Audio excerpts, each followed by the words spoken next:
শহরের দুই গুরুত্বপূর্ণ বিশ্ববিদ্যালয়ে স্থায়ী উপাচার্য নিয়োগের প্রক্রিয়া শুরু করল সরকার। ইতিমধ্যে প্রেসিডেন্সি বিশ্ববিদ্যালয়ে স্থায়ী উপাচার্য নিয়োগে তোড়জোড় শুরু হয়ে গেছে।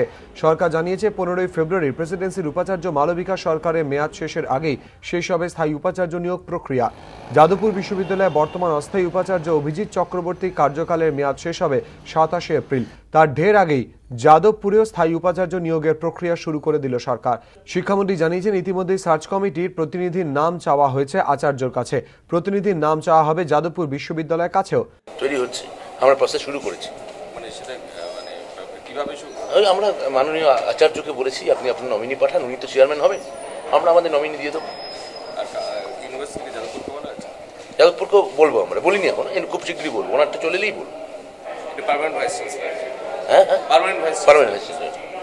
সার্চ কমিটি মারফত উপাচার্য নিয়োগের প্রক্রিয়া শুরু হয়েছে। তৃণমূল সরকার ক্ষমতায় আসার পর কমিটির 3 সদস্য হবেন। একজন আচার্যর প্রতিনিধি, দ্বিতীয়জন রাজ্য সরকারের প্রতিনিধি ও তৃতীয়জন হবেন সংশ্লিষ্ট বিশ্ববিদ্যালয়ের প্রতিনিধি।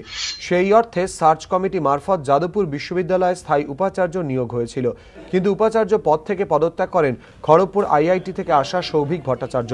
তারপর উচ্চশিক্ষা সংসদের ভাইস চেয়ারম্যান অভিজিৎ চক্রবর্তীকে অস্থায়ী উপাচার্য হিসেবে নিয়োগ করা হয়। 28 অক্টোবর কাজে যোগ দিয়েছেন অভিজিৎ চক্রবর্তী। তার 2 মাসের মধ্যেই স্থায়ী উপাচার্য নিয়োগের তোড়জোড় শুরু সরকারের। সেক্ষেত্রে যাদবপুরের বর্তমান উপাচার্যের আর মেয়াদ বাড়াচ্ছে না বলেই মনে করছে ওয়াকিবহাল মহল। কৃষ্ণেন্দু অধিকারী, এবিপি আনন্দ, কলকাতা।